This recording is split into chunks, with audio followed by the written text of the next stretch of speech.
After a mysterious and unnamed virus wipes out humanity, Philip Miller becomes the last man on Earth. For a year, he has lived in isolation, driving across America in a desperate search for other survivors. He visits every state, broadcasting announcements to empty cities and looting museums for artifacts and paintings. When his efforts to find people fail, Philip returns to his hometown of Tucson. As a last attempt to make contact, he writes, "Alive in Tucson," on every billboard he encounters. Settling in a gated community in a more luxurious part of the city, he chooses the largest mansion and declares it his new home. Philip spends his days decorating the house with famous paintings, a mat from the White House, a dinosaur skull, Academy Awards, and countless other priceless artifacts, a collection that would make Nicolas Cage envious. Despite his lavish surroundings, loneliness takes a toll on Philip. Each night, he apologizes to God for his excessive masturbation and prays to see another human, especially a woman, before he dies. With an abundance of cars still available, he drives around aimlessly, breaking into grocery stores in his underwear and indulging in chaotic whims like toppling cans and hoarding adult films. He plays racquetball alone, uses lamps and aquariums as bowling pins, and crashes cars for the adrenaline rush. These impulsive acts temporarily distract him from the crushing solitude.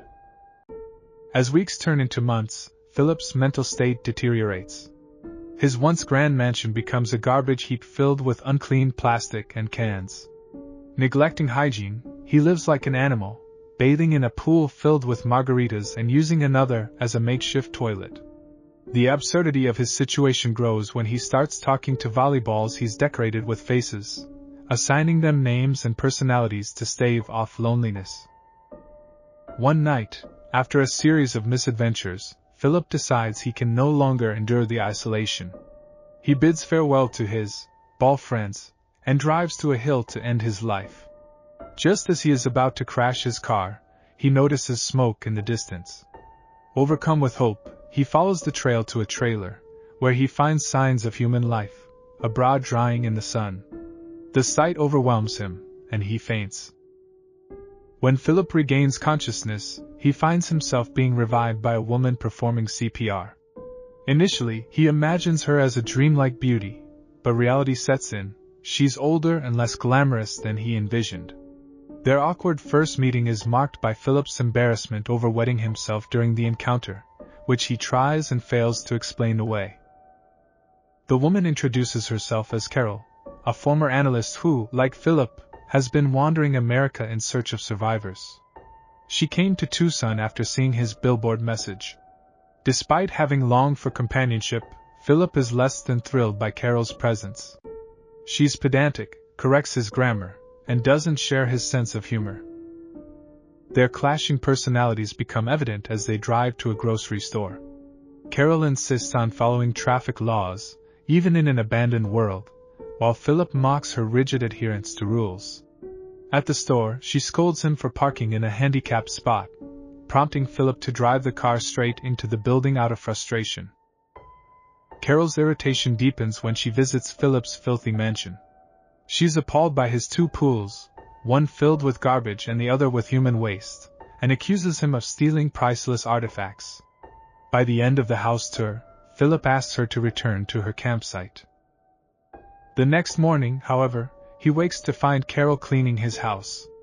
She demands that he pick up gardening and cleaning supplies from the store, setting the stage for what promises to be a chaotic yet strangely hopeful partnership. Determined to maintain some semblance of civilization, Carol insists that they must start living like proper human beings. At night, Philip vents to his ball friends, lamenting how Carol already feels like an overbearing wife. He jokes that their relationship desperately needs a divorce, even though they've only known each other for a day. The next morning, Philip's situation worsens as Carol moves into the house next door. Despite his attempts to discourage her, she's undeterred. When she teases him about being afraid to be seen naked, Philip, in his usual impulsive fashion, drops his pants in defiance. Carol eventually brings up a serious topic: reproduction. She believes they've been chosen to repopulate the earth. Philip bluntly responds that he wouldn't sleep with her even if she were the last woman on earth, an ironic truth in this case. Later, while Philip is using his outdoor toilet, Carol approaches with a request. She wants him to help set up running water so they can grow tomatoes and other fruits. Philip refuses, even when Carol tries to bribe him with fresh produce. That night, however, he sneaks into her garden and devours all the vegetables. When confronted the next morning, with tomato remnants still on his face, Philip denies being the culprit.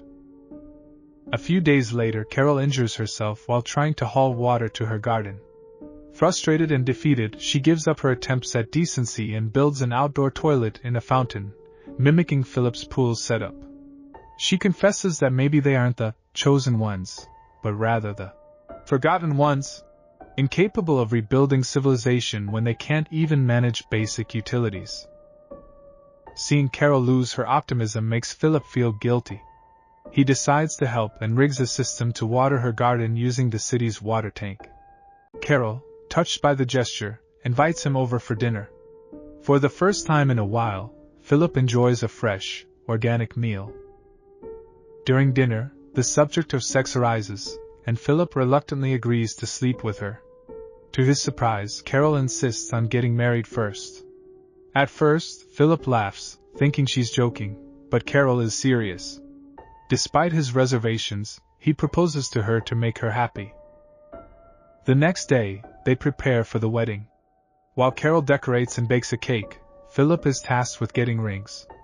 Instead, he throws a bachelor party for his ball friends, setting random objects on fire in a parking lot. He also visits his mannequin ex-girlfriend to bid her farewell, confessing she'll always hold a special place in his heart. At the church, Carol uses a pre-recorded officiant to conduct the ceremony. However, when it's time to exchange rings, she discovers Philip didn't bother to get any. Hurt and frustrated, she calls off the wedding. Later, Philip tries to apologize, breaking down her door with a hammer when she doesn't answer. To his surprise, he finds that Carol had decorated the house and baked a cake featuring a statue of him. Overcome with guilt, Philip admits he doesn't like her personality or cooking, but he's grateful for her existence. Without her, he wouldn't have survived. To make it up to her, he takes her to a jewelry store and lets her pick out as many rings as she wants.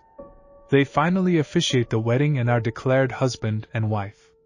That night, they consummate their marriage, though the experience is far from what Philip imagined. Carol's incessant chatter and awkward attempts at seduction leave him bewildered. The next morning, Carol surprises Philip by joining him in a game of racquetball, marking a shift in their dynamic. They spend the day doing Philip-style activities, wearing fireproof suits and setting each other on fire, crushing beer cans with a bulldozer, and visiting Philip's mannequin ex. Carol humorously confronts the mannequin for hitting on her husband, even toppling it in mock jealousy. For the first time, Philip feels glad he married Carol and believes their life might be tolerable. However, as they drive home, they crash into a limo at an intersection. A stunning woman emerges from the vehicle, leaving Philip awestruck. Just as he begins to embrace his marriage, he starts to regret it.